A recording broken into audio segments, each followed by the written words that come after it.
সবাইকে স্বাগতম take Bangla YouTube চ্যানেলে। আজ আমরা জানাবো জিপির সবচেয়ে সাশ্রয়ী অফার নিয়ে, জিপি 1 পয়সা কল রেট সম্পর্কে।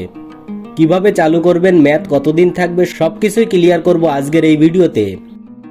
জিপির 1 পয়সা কল রেট মানে হলো আপনি কথা বলবেন প্রতি সেকেন্ডে মাত্র 1 পয়সা খরচ করে।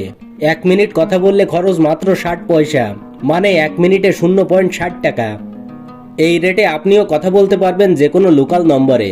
জিপি থেকে জিপি বা জিপি থেকে অন্য নেটওয়ার্কে সব একই। তো ভিডিওটি টানাটানি অথবা স্কিপ না করে সম্পূর্ণ দেখুন। কারা এই অফার ব্যবহার করতে পারবেন? বাংলাদেশের যে কোনো জিপি প্রিপেইড গ্রাহক। যদি আপনি আলাদা কোনো স্পেশাল প্যাকেজ ব্যবহার করেন, এই অফারটি আপনি নাও পেতে পারেন। তাই রিচার্জ করার আগে নিশ্চিত হয়ে নেবেন এই প্যাকটি আপনার নাম্বারে প্রযোজ্য কিনা। কিভাবে চালু করবেন এই অফার? এই অফার চালু করা খুবই সহজ। শুধু রিচার্জ করলেই অফারটি অ্যাক্টিভ হয়ে যাবে। আর অফারটি চালু হয়েছে কিনা নিশ্চিত হওয়ার জন্য ডায়াল করবেন *121*2#। এটা দিয়ে খুব সহজেই চেক করতে পারবেন। অফারের মেয়াদ ও রিচার্জ। জিপিতে 1 পয়সা কল রেট পাওয়ার জন্য বিভিন্ন রিচার্জ প্যাকেজ রয়েছে।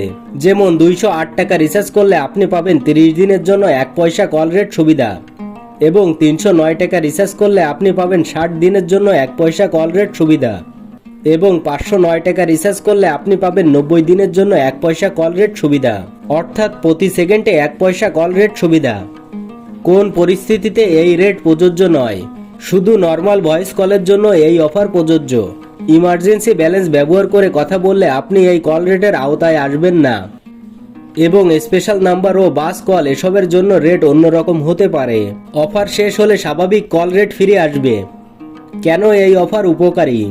আপনি প্রতিদিন বেশি কথা বললে এই অফার সবচেয়ে লাভজনক, কারণ জিপির সাধারণ রেটে কথা বললে খরচ অনেক বেশি। 1 পয়সা কল রেটে আপনি একই কথা অনেক কম টাকার ভিতরে বলতে পারবেন। ভিডিওটি দেখে আপনার যদি উপকার হয় তাহলে লাইক, শেয়ার, কমেন্ট করতে ভুলবেন না। আপনি এখন কোন প্যাকেজটি ব্যবহার করছেন কমেন্টে অবশ্যই জানিয়ে দিন। আর জিপির নতুন অফার বা আরো সার্ভিস ট্রিক জানতে চ্যানেলটি সাবস্ক্রাইব করে চ্যানেলের সঙ্গেই থাকুন।